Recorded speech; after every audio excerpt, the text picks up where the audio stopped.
Assalamualaikum warahmatullahi wabarakatuh. Pada kesempatan kali ini, kami dari kelompok 11 berpikir komputasional akan mempresentasikan hasil kerja kami, yaitu kami membuat kode terkait dengan ATM yang kita nama sebagai ATM Bismillah IP4.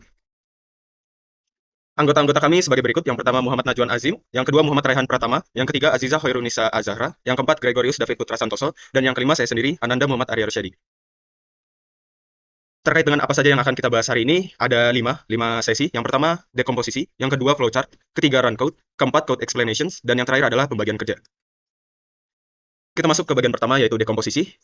Dalam sistem ATM ini, kami mengambil asumsi, di mana hanya ada 3 kerja di dalam ATM tersebut, di dalam sistem tersebut, yaitu penarikan, penyetoran, dan juga cek saldo. Yang keempat, seharusnya kita keluar dari looping ATM-nya, tapi tidak kita masukkan, karena yang poin utamanya adalah ketiga tersebut. Asumsi lainnya adalah uang di dalam ATM itu selalu ada atau selalu terisi. Kita masuk ke penarikan. Di dalam penarikan ada 2 pilihan, yaitu pilihan duit atau kita mau isi nominal sendiri. Dalam pilihan penyetoran terdapat 2 pilihan. Pertama, top up pribadi dan transfer. Dalam transfer kita bagi jadi 2, transfer untuk bank ini atau bank lainnya. Karena kalau misal bank lain, kita akan tambahkan biaya admin. Dan yang terakhir adalah cek saldo. Oke, selanjutnya kita akan bahas terkait interface atau menu utama atau menu awal dari program ini. Jadi di sini saya akan menjelaskan flowchart dari interface dulu. Pertama kita start, lalu situ kita akan menginput nomor kartu yang dimana kita asumsikan misalnya kalau misalnya kita ATM saya ke ATM umumnya, kita memasukkan kartu lalu si sistem ataupun ATM tersebut membaca nomor kartu. Sehingga saya di sini akan menginput, saya menggantikan dengan menginput manual nomor kartu tersebut. Lalu setelah kita menginput nomor kartu, kita akan menginput PIN dari kartu tersebut. Lalu sistem akan memverifikasi apakah nomor kartu dan juga nomor PIN ada di database dan juga apakah nomor PIN itu valid yang ada di database. Selanjutnya jika tidak valid, transaksi akan ditolak. Lalu jika valid, maka akan menampilkan menu transaksi. Namun di sini kita memberikan 3 kali percobaan. Jika memang salah ketiga kalinya, maka akan keluar dari menu. Baik, perkenalkan kembali, nama saya Gregorius David Putra Santoso dengan NIM 1652521. Pada kesempatan kali ini saya akan mempresentasikan flowchart saya dan juga codingan saya tentang penarikan tunai pada sistem ATM ini. Nah, pada menu utama nanti akan terlihat beberapa pilihan, yaitu 100.000, 200.000, atau 300.000 atau pilihan lain. Nah, untuk 100.000, 200.000, 300.000 ini termasuk pilihan yang tetap, jadi pilihan tersebut tidak bisa diganti. Sedangkan untuk pilihan lain, itu nanti pengguna akan menginput nilai uangnya sendiri, tapi dengan ketentuan yang akan diberikan sistem, seperti ada kelipatan 50.000, kelipatan 100.000, dan beberapa aturan yang akan dijalankan oleh sistem nantinya. Nah, setelah pengguna menginput berapa nominalnya, akan diperiksa apakah saldo bank kurang dari nominal. Nah, jika saldo banknya kurang dari nominal yang diinput, maka saldonya tidak cukup dan programnya itu tidak bisa menjalankan penarikan tunai. Nah, jika saldo banknya itu tidak kurang dari nominal atau nominalnya itu memenuhi di saldo banknya itu, maka saldo dari saldo bank itu nanti akan dikurangin sama nominal input yang akan kita pilih. Selanjutnya, kartunya akan keluar dan uangnya akan keluar. Di sini pengguna akan mendapatkan pilihan, yaitu apakah ingin tampilkan saldo sisa. Nah, jika tidak, maka transaksi akan langsung selesai, dan jika iya, maka tampilkan sisa saldo. Oke, terima kasih. Selanjutnya adalah penyetoran. Jika pengguna memilih penyetoran, maka akan ditampilkan pilihan transfer dan top up akun. Jika transfer, akan diberikan pilihan transfer atau batal. Jika batal, maka transaksi selesai. Selanjutnya, pengguna akan diberikan pilihan bank ini atau bank lain. Jika pengguna memilih bank ini, maka pengguna diminta untuk menginput nominal. Lalu akan dicek apabila nominal lebih dari 0 atau tidak. Nah, apabila lebih dari 0, maka akan berlanjut ke proses selanjutnya. Jika tidak lebih dari 0, maka akan looping ke input nominal. Selanjutnya, jika nominal lebih dari saldo, maka akan diberikan pemberitahuan bahwa uang tidak cukup. Apakah pengguna transfer atau tidak? Jika tidak, maka program selesai. Sedangkan jika transfer, pengguna akan diminta untuk menginput nominal. Lalu akan dicek lagi nominal lebih dari 0 dan lebih dari saldo atau tidak. Selanjutnya, program akan mengurangi saldo pengguna, lalu menambah saldo yang akan dituju oleh pengguna. Selanjutnya adalah menampilkan saldo dan program selesai. Lalu apabila memilih bank lain, itu sama seperti yang bank ini, tetapi ditambahkan biaya admin sebesar 2.500. Halo semuanya, perkenalkan nama saya Muhammad Raihan Pratama dengan NIM 16525063. Saya di sini akan menjelaskan flowchart bagian cek saldo. Dalam pengerjaan flowchart cek saldo, itu tuh terdapat 2 alur. Yang pertama, untuk memilih jika misalkan memilih ya ataupun tidak. Jika memilih ya, maka menampilkan saldo yang nanti akan berakhir dengan selesai. Jika tidak, maka akan kembali. Sekian, terima kasih. Oke, balik lagi. Saya akan menjelaskan bagaimana kode kita berjalan. Nah, di sini, pertama-tama kalian akan disuguhkan dengan masukan nomor kartu.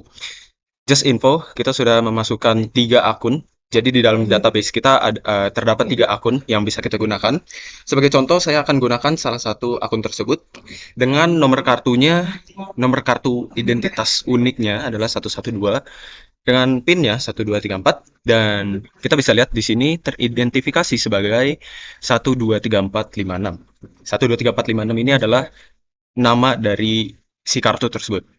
Nah, ini adalah menu utama dari ATM kami. Terdapat 4 pilihan. Pertama adalah penarikan tunai, lalu penyetoran, cek saldo, dan juga keluar. Kita akan coba satu-satu. Yang pertama dari penarikan tunai, kita input A saja. Oke, tadi nggak sengaja kepencet enter, jadi pilihan tidak valid. Silakan coba lagi. Oh ya, itu juga ya, sekalian mau ngasih tahu. Kalau misalnya pilihannya bukan di A, B, C, D, E, maka pilihan tidak valid, disuruh coba lagi. Contoh, saya pilih H, maka pilihan tidak valid, silakan coba lagi. Nah, di sini, di menu nominal penarikan, terdapat beberapa pilihan.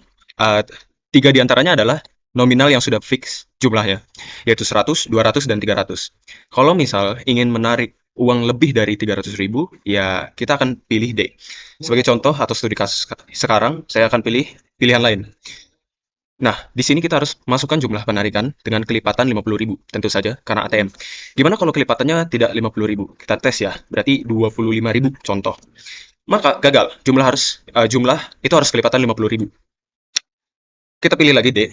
Sekarang jumlah penarikan, kita pilih, let's say saya pengen narik 500.000. Oke, 500.000, kita pencet enter, cek saldo untuk penarikan 500.000, penarikan berhasil, jumlah ditarik 500.000, silakan ambil kartu ATM Anda gitu. Kalau misalnya kagak pengen ngulang lagi. Apakah ingin menampilkan saldo sisa atau tidak? Oke, boleh. Sisa saldo 500.000 dan kita dibalikan lagi ke menu awal. Disitulah cara kerja dari penarikan tunai. Lanjut kita ke pilihan 2, yaitu adalah penyetoran. Di penyetoran, kita akan disuguhkan dengan dua pilihan. Pilihan pertama adalah transfer ke rekening lain, dan yang kedua adalah top up akun pribadi. Kita akan coba untuk transfer dari rekening kita ke rekening lain. Maka kita pilih A, dan apakah Anda yakin untuk transfer? Ya, saya yakin. Silakan input nomor kartu yang ingin dituju terlebih dahulu. Nah, karena tadi di awal saya sudah bilang, kita sudah bikin 3 akun, jadi salah satu akun dari ketiga tersebut yang bisa kita jadikan ibaratnya tumbal adalah 113. Asal bank penerima. Nah, di sini kita diberikan pilihan apakah bank ini adalah bank penerima, apakah bank ini atau bank lain. Karena perbedaannya, jika bank penerima adalah bank lain, maka kita akan dikenakan biaya admin. Kita ambil contoh bank lain saja. Kita input B. Biaya admin 2.500. Sekarang kita akan masukkan nominalnya. Karena tadi kita sudah ambil 500.000, kita ambil yang lebih dikit biar nggak melebihi saldo. Karena saldo dari setiap akun yang kita bikin adalah 1 juta. Let's say kita mau transfer 200.000. Maka kita pilih enter dan saldo Anda sekarang sisa 295.000. Dan saya transfer 202.500. Ini maksud Anda transfer, kenapa biaya adminnya juga termasuk? Ini untuk mengakumulasikan si dana tersebut, berapa yang kita transfer, seperti itu. Walaupun yang ke transfer adalah 200.000, tapi karena kita ada biaya admin 2.500, maka kita masukkan saja seperti itu. Gimana kalau misalnya kita mau top up pribadi nih? Tadi kan udah kepake, ya. Sisa saldo kita dikit banget nih. Oke lah, gue pengen, maaf, bukan gue, tapi saya ingin top up akun pribadi. B. Masukkan nominal. Oke, saya pengen kaya, berarti saya masukkan nominal 500.000. Perlu diingat, ini asumsi bahwa uang yang kita punya atau uang yang kita masukkan ke ATM adalah unlimited, ya, dengan asumsi seperti itu. Batasan-batasannya sudah saya kasih di awal dan di laporan. Masukkan nominal 500.000, enter. Maka saldo saya sekarang 795.000 rupiah. Oke, itu untuk yang kedua atau penyetoran. Yang ketiga adalah cek saldo. Kita pilih C, maka di menunya akan terdapat dua pilihan, cek saldo atau keluar. Ya tentu saja, karena kita mau cek saldo, kita pencet A. Dan terlihat saldo Anda adalah 795.000 rupiah.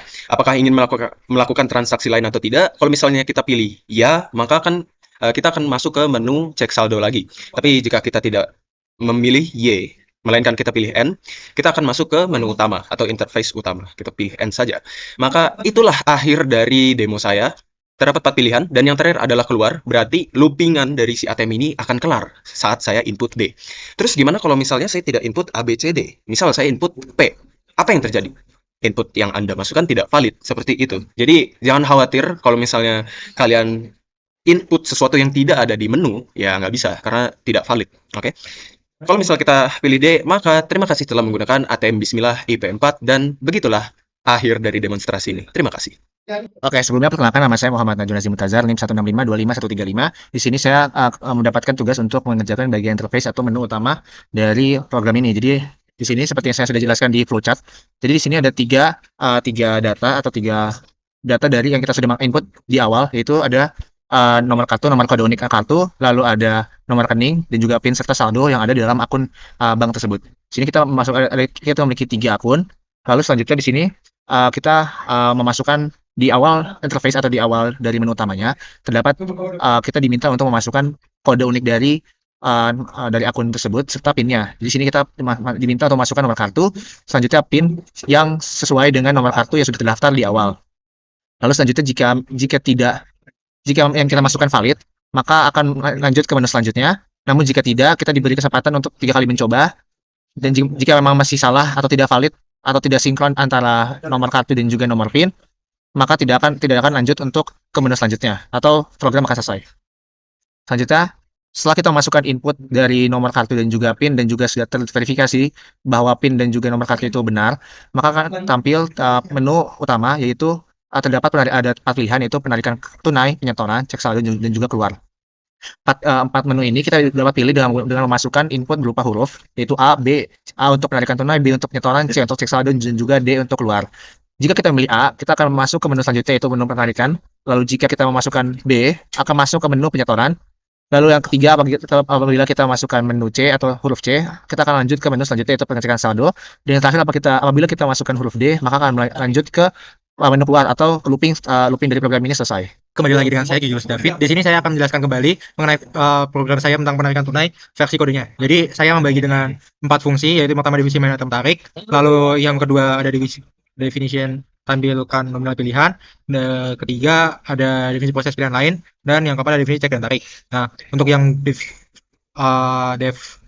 main item tarik ini sendiri, ini adalah fungsi utama dari seluruh fungsi penarikan tunai. Jadi di sini nanti akan ada tulisan nominal menu penarikan tunai. Nah, ini di sini ada loop masuk ke fungsi tampilkan nominal pilihan. Nah, jadi nanti di menu utama penarikan tunai akan ada pilihan nominal penarikan. Yang utama ada 100.000, 200.000, 300.000. Sesuai yang sudah saya sebutkan tadi di awal, bahwa ada pemilihan nominal yang tetap dan ada pilihan nominal lain sesuai yang diinginkan pengguna.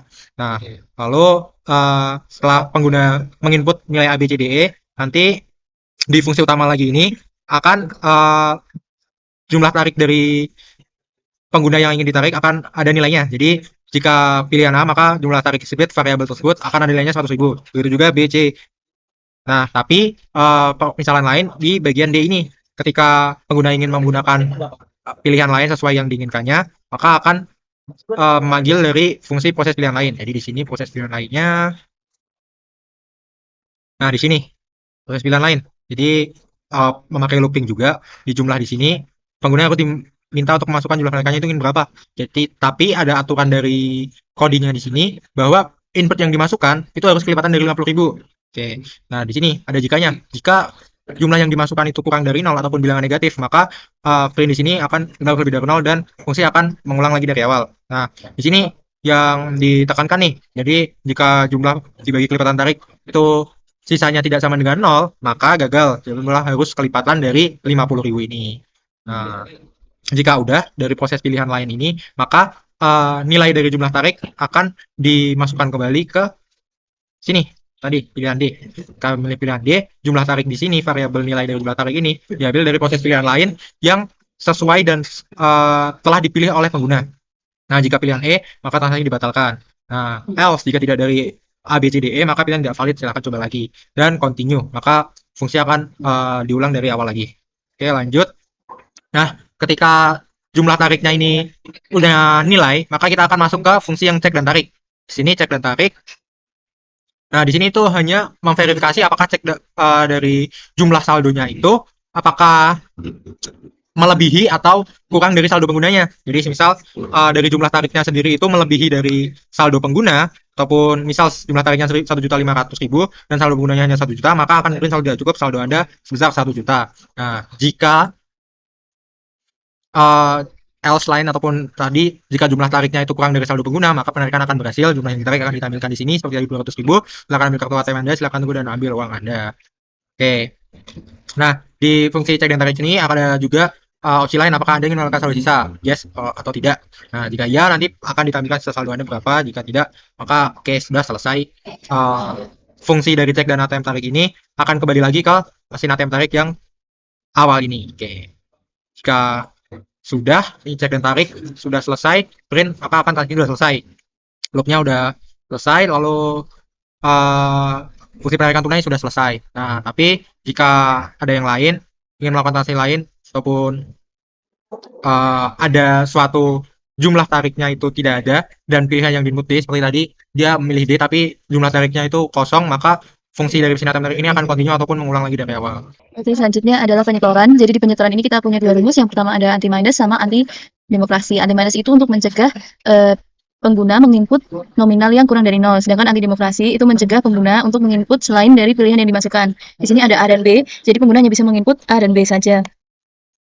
Selanjutnya adalah penyetoran. Di sini kita akan ada interface dua pilihan, yaitu A, transfer ke rekening lain, dan B, top up akun pribadi. Jika memilih A, maka akan ditampilkan lagi apakah Anda yakin untuk transfer. Jika iya, maka akan masuk ke rumus anti demokrasi seperti yang ada di sini tadi, itu agar si pengguna hanya bisa memilih antara A dan B. Lalu kita akan memasukkan nomor kartu yang ingin dituju terlebih dahulu.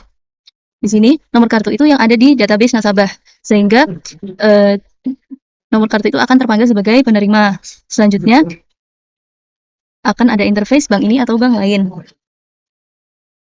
Jika memilih bank ini, maka kita akan memasukkan nominal. Di situ nominal harus anti-minus, jadi tidak bisa memasukkan yang kurang dari 0. Kalau misalnya saldo lebih dari nominal yang kita masukkan, maka saldo penerima akan tertambah dan saldo pengguna akan berkurang. Selanjutnya, apabila saldonya tidak cukup, maka akan diberi pilihan transfer atau batal. Nah, seperti yang tadi kita ada rumus anti demokrasi agar pengguna memilih antara transfer atau batal saja. Apabila pengguna memilih transfer, maka akan mengulang ke proses yang memasukkan nominal, sehingga saldo penerima akan bertambah dan saldo pengguna akan berkurang. Namun jika masih kurang saldonya, maka akan looping di saldo Anda tidak mencukupi, transfer atau batal. Selanjutnya, apabila memilih B, maka tidak terjadi transfer atau programnya akan selesai. Selanjutnya, apabila ingin transfer dengan bank lain, itu masih sama seperti yang sebelumnya, tetapi hanya ditambahkan saldo pengguna yang akan ditransfer itu ditambah dengan 2.500 sebagai biaya admin. Jadi saldo pengguna akan berkurang sebanyak jumlah yang akan ditransfer dan juga biaya admin sebanyak 2.500. Lalu di sini penerima saldo akan menerima sesuai dengan nominal yang dimasukkan oleh pengguna, dikurangi 2.500. Selanjutnya, apabila memilih batal, maka programnya akan selesai. Apabila saldo tidak cukup, maka seperti yang sebelumnya akan looping ke jadi transfer atau tidak. Nah, apabila memilih B yang di awal tadi, apabila memilih ini adalah top up akun, apabila G-nya sudah memenuhi anti-minus, maka saldo pengguna akan bertambah dan juga akan ditampilkan saldo akhir dari pengguna. Jadi selanjutnya saya akan menjelaskan bagian pengecekan saldo. Nah, pertama itu sebelum kita langsung ke bagian pengecekan saldo, kita tuh perlu namanya class akun. Class akun ini seperti database dari buat akun tersebut. Nah, class akun ini kayak seperti blueprint buat suatu objek. Objeknya itu yang nama kartu, PIN, dan saldo. Kita lanjut yang ke bawah, yang def. Init ini adalah salah satu fungsi dari class yang otomatis menjalankan sintaks itu tersebut. Self ini untuk menjelaskan bagian dari objek itu yang mana aja, seperti nama kartu, PIN atau saldo. Seperti self nama kartu berarti adalah nama kartu, self PIN adalah PIN, self saldo adalah saldo. Selanjutnya, kita lanjut pada pengecekan saldonya sendiri. Untuk pertama kali, dia itu ada pilihan untuk menu utama yang ada cek saldo dan juga keluar. Dia menggunakan sintaks while true. Jadi, kalau kita masukkan pilihan input, itu tuh menggunakan strip dan upper. Berarti semua angka yang dimasukkan atau huruf yang dimasukkan nggak bakal ada spasi dan juga langsung jadi huruf kapital. Jika kita masukkan if pilihan A, maka akan menunjukkan saldo yang ada di akun saldo. Kemudian kalau kita pilih elif pilihan B, print yang dikeluarkan adalah kartu dikeluarkan, terima kasih telah menggunakan layanan ATM, dan while true-nya dihentikan dengan break. Nah, kecuali kalau kita milihnya yang lain, maka akan mengeluarkan print, ya nakal. Selanjutnya, kalau kita continue dari pilihan A, cek saldo, bakal memunculkan print apakah ingin melakukan transaksi lain. Pilihannya adalah ya atau tidak, jawabannya menggunakan input dengan strip atau upper, dengan strip dan upper. Kalau jawabannya ya, maka kartu dikeluarkan, dan terima kasih telah menggunakan layanan ATM.